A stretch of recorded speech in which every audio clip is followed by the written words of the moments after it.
విశాఖలో దేశంలోనే అతిపెద్ద డ్రగ్స్ మాఫియా గుట్టురట్టయింది. విశాఖ పోర్ట్లో భారీగా డ్రగ్స్ రాకెట్ బయటపడింది. 25,000 కేజీల డ్రగ్స్ను స్వాధీనం చేసుకుంది సిబిఐ. ఇంటర్పోల్ సమాచారంతో సిబిఐ ఆపరేషన్ గరుడ నిర్వహించింది. బ్రెజిల్ నుంచి విశాఖ తీరానికి వచ్చిన కంటైనర్లో డ్రై ఈస్ట్తో మిక్స్ చేసిన 1000 బ్యాగుల్లో డ్రగ్స్ను తరలిస్తున్నారు అనే సమాచారంతో ఈ ఆపరేషన్ని నిర్వహించారు. సంధ్య ఆక్వా ఎక్స్పోర్ట్ ప్రైవేట్ లిమిటెడ్ పేరుతో డెలివరీ అడ్రస్ ఉంది. డ్రగ్స్ కంటైనర్పై సంధ్య ఆక్వా ఎక్స్పోర్ట్ ప్రైవేట్ లిమిటెడ్ వివరణ ఇచ్చింది. రొయ్యల మేతలో వాడే ఈస్ట్ను మొదటిసారి బ్రెజిల్ నుంచి ఆర్డర్ ఇచ్చామని చెప్తోంది. తక్కువ రేటుకు మంచి క్వాలిటీ ఈస్ట్ లభిస్తూ ఉండటంతో బ్రెజిల్ కంపెనీకి డిసెంబర్లో డబ్బు చెల్లించామని ఈ ఆక్వా కంపెనీ చెప్తోంది. జనవరి 14న బ్రెజిల్ సాంతోస్ పోర్ట్లో బయలుదేరి మార్చి 16న విశాఖకు వచ్చింది. ఇంటర్పోల్ సమాచారంతో సిబిఐ కంటైనర్ ఓపెన్ చేసి డ్రగ్స్ను టెస్ట్ చేశారు. నిషేధిత డ్రగ్గా సిబిఐ అనుమానిస్తోంది. ఎలాంటి నిషేధిత డ్రగ్ సరఫరా చేయలేదు అని ఐసీసీ చెప్తోంది. బ్రెజిల్ చెప్తోంది. ఇంకా మరికొన్ని టెస్టులు నిర్వహించాల్సి ఉంది అని సిబిఐ చెప్తోంది. ఎలాంటి విచారణకైనా సిద్ధము అని ఎగ్జిక్యూటివ్ డైరెక్టర్ చెప్తున్నారు. అడ్రస్ ఆధారంగా కేసు నమోదు చేసింది సిబిఐ. దీనిపై మరింత సమాచారం మా ప్రతినిధి శివరామకృష్ణ అందిస్తారు. దేశంలోనే అతిపెద్ద డ్రగ్ మాఫియాని పట్టుకుంది. ఇది జాయింట్ ఆపరేషన్ సిబిఐ అలాగే కస్టమ్స్ కలిసి జాయింట్ ఆపరేషన్ చేసిందని చెప్పాలి. ప్రధానంగా విషయానికి వస్తే వివరాల్లోకి వెళ్తే ఇది బ్రెజిల్ నుంచి 25,000 కేజీలు ఈ డ్రగ్స్ అయితే రావడం అయితే జరిగింది. దాన్ని ఈ గూఢాచారులు ఎవరైతే ఉన్నారో గూఢాచారులు సందేశం ప్రకారం వీళ్ళు మన సిబిఐ కానీ కస్టమ్స్ కానీ వీళ్ళు చాకచక్యంగా ఇది ఎక్కడి నుంచి వస్తుంది ఏంటి అని చెప్పి పట్టుకోవడం అయితే జరిగింది. ప్రధానంగా మనం అయితే ఇప్పుడు విశాఖ కంటైనర్ టెర్మినల్ వద్ద అయితే ఉన్నాం. అయితే కొన్ని భద్రతా చర్యలలో భాగంగా మనం అయితే దాన్ని చూపించలేకపోతున్నాం. అయితే ప్రధానంగా ఈ విదేశాల నుంచి వచ్చిన స్టాక్ కానీ లేదంటే గూడ్స్ సంబంధించి నౌకలు కానీ అన్నీ మన విశాఖ కంటైనర్ టెర్మినల్ అనే ఏరియాకి అయితే వస్తుంటూ ఉంటుంది. అక్కడ మొత్తం సిబిఐ వాళ్ళు అయితే దీన్ని ప్రధానంగా చెక్ చేస్తున్నారు. ఒక్కొక్కటి 25 కేజీల లెక్కన ఈ డ్రగ్స్ అయితే ప్యాక్ చేసి ఇక్కడి నుంచి ఢిల్లీ పంపించే ప్రక్రియలో అయితే వీళ్ళు పట్టుకున్నారని చెప్పి వీళ్ళైతే తెలియజేస్తున్నారు. మనకు వచ్చిన విశ్వసనీయ సమాచారం ఏంటంటే సిబిఐ ఆల్రెడీ అయితే ప్రెస్ నోట్ అయితే రిలీజ్ చేసింది. ఆపరేషన్ గరుడ పేరుతో అయితే ఈ డ్రగ్స్ సంబంధించి కంటైనర్ అయితే పట్టుకున్నారు. ఈ కంటైనర్ అయితే బ్రెజిల్ దేశం నుంచి విశాఖ అయితే వచ్చింది. విశాఖ నుంచి ఇక్కడి నుంచి డంప్ చేసి వేరే నౌకల్లో డంప్ చేసి అయితే మనకి ఢిల్లీ ఇతర ప్రధాన నగరాలకైతే పంపించే ప్రక్రియ అయితే కొనసాగే క్రమంలో అయితే ఈ సిబిఐ వాళ్ళు అయితే చాకచక్యంగా పట్టుకొని ప్రధానంగా ఇప్పుడు ఎన్నికల కోడ్ రిలీజ్ అవడంతో ఇందులో ఎటువంటి రాజకీయ ప్రవేశాలు కానీ లేదంటే వాళ్ళ ఒత్తుళ్ళు కానీ ఎవరికి లేకపోవడంతో ఈ సిబిఐ వాళ్ళు పక్క జోష్తో అయితే ఉన్నారు. పక్క జోష్తో ఉండి ఆపరేషన్ గరుడ పేరుతో అయితే మటుకి ఈ ఆపరేషన్ అయితే చేశారు. ఈ ఆపరేషన్ చేసిన దగ్గర చాలా భారీ మొత్తం అంటే మనం చూసుకోవచ్చు. ఈ మధ్యన సింగం అనే సినిమాలో ఏ విధంగా అయితే ఈ డ్రగ్స్ మాఫియాని ఎలా చూపించారో అదేవిధంగా దేశంలో అతిపెద్ద డ్రగ్ ఆపరేషన్ అని చెప్పుకోవాలి. ఇక్కడ ఆపరేషన్ గరుడ పేరుతో అయితే ఇదైతే జరిగింది.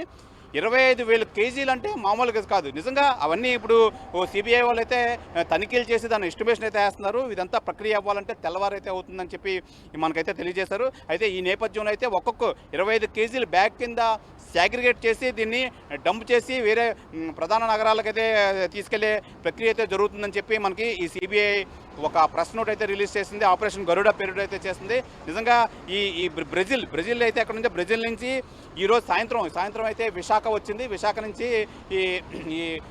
ఈ మొత్తం వ్యవహారాన్ని అయితే నడిపించే ప్రక్రియలో అయితే మన సిబిఐ కానీ కస్టమ్స్ కానీ పట్టుకున్నారు. అయితే దీనికి సంబంధించి ఎటువంటి విజువల్స్ అయితే మనకి బయటకు రాకుండా ఉంటుంది. ఎందుకంటే ప్రధానంగా చెప్పుకోవాలంటే ఇది సిబిఐ అలాగే కస్టమ్స్ సంబంధించి కాబట్టి దీనికి సంబంధించి ఎటువంటి వీడియోలు కానీ ఎటువంటి సమాచారం కానీ చాలా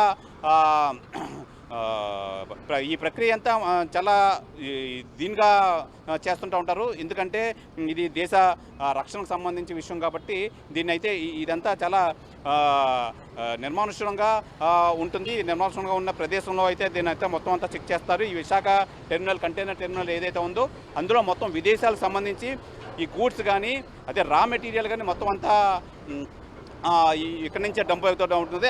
అదే ప్రక్రియలో మొత్తం నార్మల్ గూడ్స్ అయితే తరలించే ప్రక్రియలో అయితే ఉంటుందని చెప్పి వాళ్ళు చాకచక్యంగా ఈ బ్రెజిల్ నుంచి తీసుకొచ్చే క్రమంలో అయితే ఈ పక్కా ఇన్ఫర్మేషన్ అయితే సేకరించారు సిబిఐ కానీ కస్టమ్స్ కానీ. వీళ్ళు చాకచక్యంగా పట్టుకొని వాళ్ళని అయితే ఇంట్రాగేషన్ అయితే చేస్తున్నారు. ఆ ఇంట్రాగేషన్ చేసే ప్రక్రియలో వీళ్ళంతా ఇంకా టైం పడడంతో ఉదయం కల్లా పక్కా సమాచారం అయితే ఇస్తామని చెప్పి అధికారులు అయితే తెలియజేస్తున్నారు. అయితే ప్రధానంగా ఇది కస్టమ్స్ సంబంధించింది కాబట్టి చాలా గోప్యత అయితే మెయింటైన్ చేస్తున్నారు. గోప్యతగా ఉండి దీన్ని బయటికి రాకుండా ఎటువంటి విజువల్స్ కానీ ఎటువంటి దీనికి సంబంధించి ఫొటోస్ కానీ పైకి రానివ్వకుండా అయితే చేస్తున్నారు.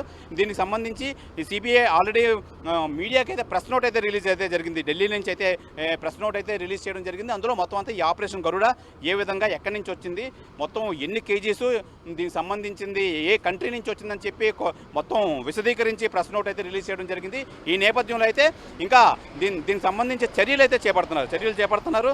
అలాగే ప్రధానంగా ఈ డ్రగ్స్ అనేది దేశంలోనే చాలా చాలా పెద్ద ఆపరేషన్ అని చెప్పుకోవాలి. ఎందుకంటే 25,000 కేజీలు అంటే దాని విలువ ఎంత ఉంటుంది అని చెప్పి దాన్ని క్యాలిక్యులేట్ చేసే పనులు అయితే అధికారులు అయితే ఉన్నారు. దీన్ని మనం పక్కా సమాచారం అయితే రేపు ఎర్లీ మార్నింగ్ అయితే పక్కా సమాచారం వస్తుంది.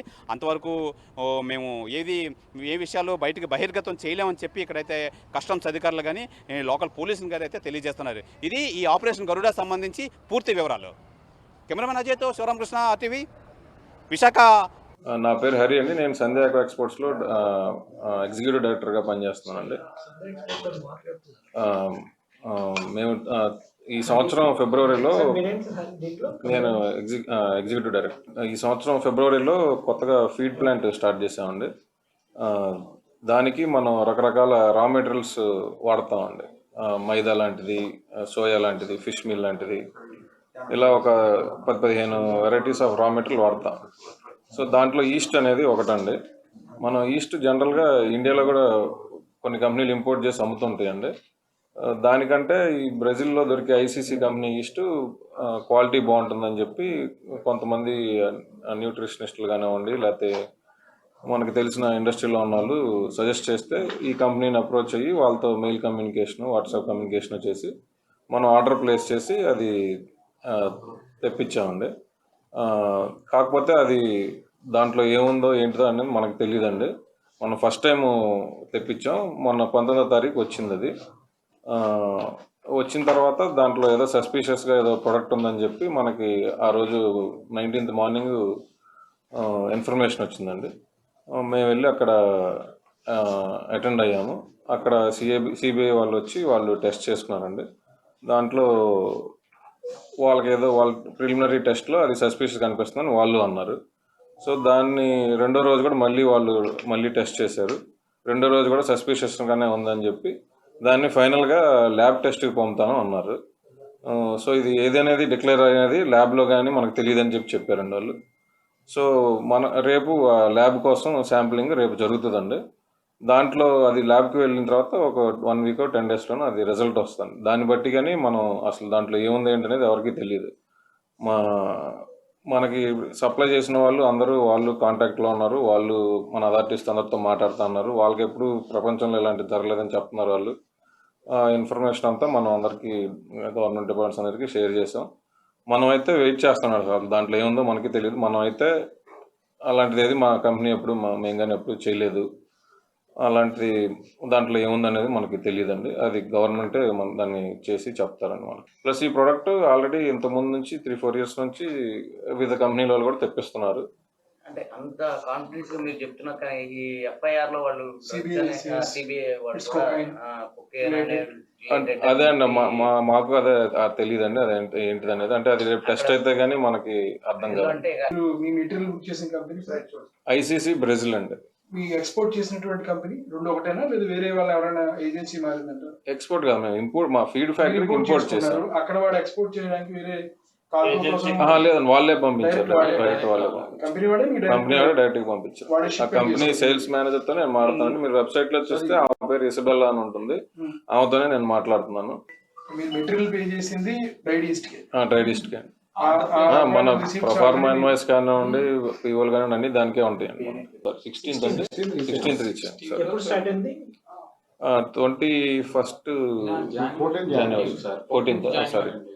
అక్కడ ఏమైనా చేంజ్ అయ్యే అవకాశం ఉంటుంది జనరల్ గా? అంటే దాని సీల్ అన్నీ అలాగే ఉన్నాయి కదండి. ఆ కంటైనర్ నెంబర్ సేమే ఉంది. ఇక్కడ మేము మా ముందు ఓపెన్ చేసేటప్పుడు సీల్ అది చూసాం, సీల్ కరెక్ట్గానే ఉంది. సో ఓపెన్ చేస్తే యూజువల్లీ సీల్ బ్రేక్ చేస్తారు కదండి. జనరల్గా ఏదైనా కంటైనర్ వస్తే మాకు వాళ్ళు మా క్లియరెన్స్ ఏజెంట్ చెప్తారండి, మాకు మీకు పలానా కంటైనర్ వచ్చింది, మీకు యూజువల్గా 10 days టైం ఉంటుంది. ఓకే. ఆ లోపు మేము క్లియర్ చేసుకోవాలి, మా డాక్యుమెంట్స్ అన్ని సబ్మిట్ చేసి. మెటీరియల్ అంతా క్లియరెన్స్ ఇక్కడ కస్టమర్స్ కానీ న్యూపోర్ట్ అనే కంపెనీ వాళ్ళు ఇస్తారు. అదే మేము ఆర్డర్ పెట్టాము, అది వచ్చింది. దాని ప్రూవ్ అయితే కానీ మనం ఏం మాట్లాడలేదు. జనరల్ గా ఏదన్నా పొలిటికల్ కోసం వాడుకుంటే వాడుకోవచ్చు, కానీ మేమైతే న్యూట్రల్ అండి, ఎవరితోనూ మాకు సంబంధం ఉండదు. మేము ఫస్ట్ నుంచి కూడా బిజినెస్ ఓరియంటెడ్ గానే ఉంటారండి. అందరూ మా కంపెనీలో టాప్ మేనేజ్మెంట్ ఎవరినైనా మీరు కదిలిచ్చినా అందరూ బిజినెస్ తప్పితే ఇంక వేరే ధ్యాస ఉండదు. ఓకే, ఇంకా పొలిటికల్ గా ఫ్రెండ్స్ ఎవరు ఉంటారు అంటే ప్రతిపక్ష పార్టీలు అసలు పార్టీతో మీరు కలిసి అసలు మన ఆంధ్ర గవర్నమెంట్ ఇష్యూ కాదండి ఇది. అసలు వాళ్ళు చెప్పింది ఏంటంటే దాంట్లో మీకు మేము చేసిన ప్రిలిమినరీ టెస్ట్ లో అది దానికి దగ్గరగా ఉన్నట్టు అని అంటున్నారు, కానీ వాళ్ళు ఏం దాంట్లో దొరికిపోతే మేము ఇక్కడ కూర్చొని మీతో మాట్లాడగలండి. లేదు సార్, అంటే కంపెనీ మీద కూడా NDPS యాక్ట్ కింద కేసు నమోదు చేసింది సిబిఐ. అదే వాళ్ళ ప్రొసీజర్ ప్రకారం ఎలా ఉందో వాళ్ళు అలా వెళ్తున్నారు. మేము కూడా దానికి మాకు ఇప్పటివరకు మాకు తెలియదండి, ఇట్లా అసలు ఇలాంటి ఇష్యూలో ఎలా ఫేస్ చేయాలో తెలియదు. మేము ఇప్పుడు మా తరపున ఇంకెవరైనా ఉంటే వాళ్ళని అప్రోచ్ అవుతున్నాము. దీంట్లో ఏం జరుగుతుంది అనేది డిపార్ట్మెంట్ తోటి మేము చర్చించుకోవాల్సిందండి. ఇది గవర్నమెంట్ ఆఫ్ ఇండియా గురించి కానీ ఆంధ్రప్రదేశ్ ప్రభుత్వం గురించి కానీ దీనికి ఏమి ఎటువంటి ఇది లేదు. వెళ్ళాక కంటైనర్ సీల్ ఓపెన్ చేశాక బ్యాగ్స్ కదా ఉన్నాయన్న, అవునండి వాళ్ళు ఎలా అన్నారు, మరి ఏంటో తెలీదు అన్నారు. అన్నాక కస్టమ్స్ ఏజెంట్కి కూడా తెలియదు విషయం. అక్కడికి వెళ్ళాక లేదు ఈ బ్యాగ్స్ ఓకే సరే ఏదో చెక్ చేస్తారంటే చెక్ చేయను, కౌంట్ చేశారు, చెక్ చేశారు, ర్యాండమ్ శాంపుల్ తీశారు, చెక్ చేశారు, టెస్టులు చేశారు. ఆ టెస్టుల గురించి మనకైతే ఐడియా లేదు కదా. అంటే మీరు ఆర్డర్ చేసిన బ్యాగ్స్ కాదండి అవి? దాని మీద పేర్లు అన్ని లేబుల్స్ అవే ఉన్నాయండి, ఇన్యాక్టివ్ ట్రైడ్ ఈస్ట్. అదే ఫొటోస్ డ్రగ్స్ అని ఎందుకంటారు సార్? అది వాళ్ళు టెస్టులు చేసి ఈ కలర్ వచ్చింది కాబట్టి ఈ డ్రగ్ అని వాళ్ళు జస్టిఫై చేస్తున్నారు. ఏమో అదేదో రాశారంటండి, మాకేం లేదండి, పేపర్స్ అయితే ఏం లేదు మాకు. స్పెసిఫిక్ గా మెన్షన్ చేశారు నార్కోటిక్ అని. అదే సార్, అది మనకేం ఫస్ట్ డే ప్రొసీడింగ్స్ రాస్తున్నాం అన్నారు, సెకండ్ డే కూడా ప్రొసీడింగ్స్ రాస్తున్నాం అన్నారు. అది చదువుతుంటే టైం కూడా ఇవ్వలేదు చదవడానికి. వాళ్ళు ఏం రాశారో కూడా సంతకం పెట్టాను బాగా డిలేడ్. రాత్రి ఆల్మోస్ట్ 10-10:30 సంతకాలు తీసుకున్నారు. ఫస్ట్ డే సెకండ్ డే ఒక గంట ఎర్లీగా 10 o'clock అలా తీసుకున్నారు. తీసుకుని కాపీ ఇస్తున్నట్టు రాశారు కదా ఇందులో, మరి కాపీ ఇవ్వాలి కదంటే కాపీ ఇవ్వలేదు. నిన్న ఇవ్వలేదు, మొన్న ఇవ్వలేదు.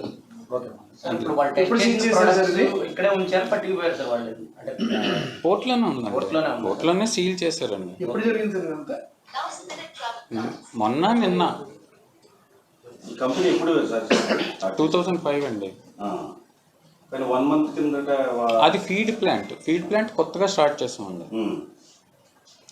నేను అంటే ఇప్పుడు వాళ్ళు ప్రాపర్గా టెస్టింగ్ చేయాలి కదా, చేయలేదని నేను అన్నాను. ఇప్పుడు వాళ్ళు అక్కడ నాతో ఏం చెప్పారంటే, సార్ ఇది ఎలా అంటే డౌట్ఫుల్గా వస్తుంది కదా కలరు, ఇదే టెస్ట్ అంటే కాదు, ఇది ప్రిలిమినరీ టెస్ట్, జస్ట్ సస్పిషన్ మాత్రమే, ఫైనల్గా ఎలాబొరేటివ్ టెస్ట్ చేస్తారు, ఇది జస్ట్ సస్పిషన్ మాత్రమే, ఈ కలర్ దగ్గరగా వస్తుంది కాబట్టి అని చెప్పారండి వాళ్ళు. సరే సస్పిషన్ అయితే సిబిఐ అంత బోల్డ్గా NDPS స్పెసిఫిక్గా పెట్టాడు సార్. ఇప్పుడు వాళ్ళు ఏమేమి పేపర్లు అడిగారో అన్నీ ఇచ్చామండి.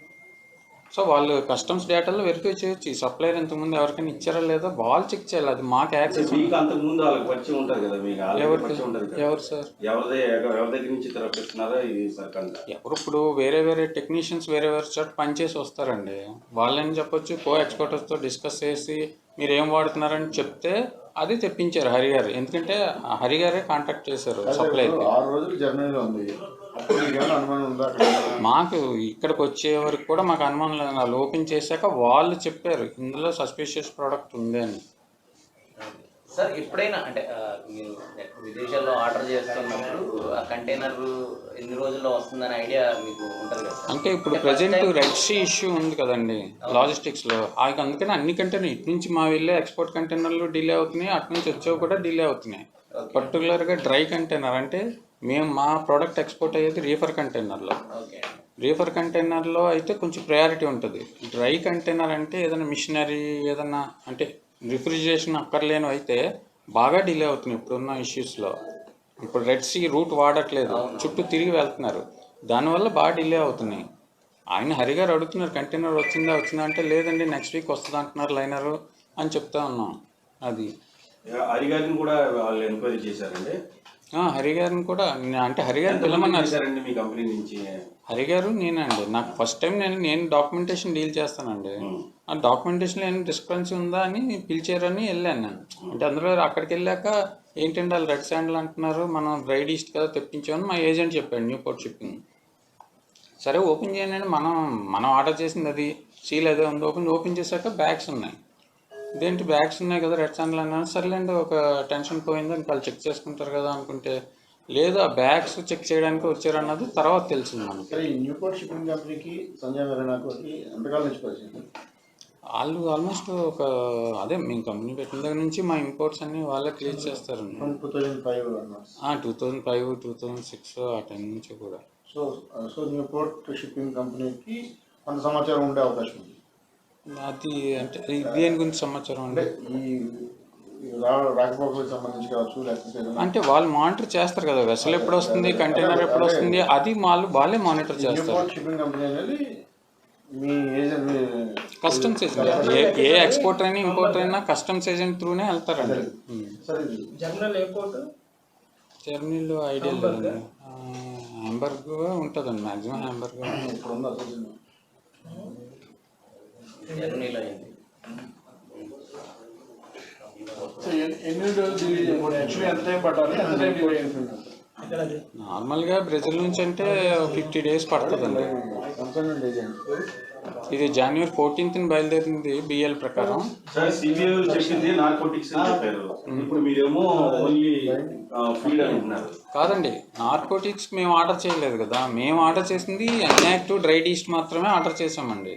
అది అంటే అక్కడ ఏమన్నా ఎక్స్పోర్ట్ దగ్గర ఏమైనా ప్రాబ్లం జరిగి ఉంటుంది? అది మాకు తెలియదు కదండి, అది మాకు తెలియదు. వాళ్ళు చేశారు, సిబిఐ వాళ్ళు అడిగితే మీరు ఏం ఆర్డర్ చేశారని అడిగారు అంతే. అదే చెప్పాం, మేము ఇదే ఆర్డర్ చేసాం. మా మెయిల్స్ అన్ని చూసారండి, ఇప్పుడు మధ్యాహ్నం వచ్చారు చూసారన్నీ, ఎవరు ఆర్డర్ చేశారు, ఫస్ట్ పాయింట్ ఆఫ్ కాంటాక్ట్ ఎవరు, సప్లయర్కి, అవన్నీ చూసారు.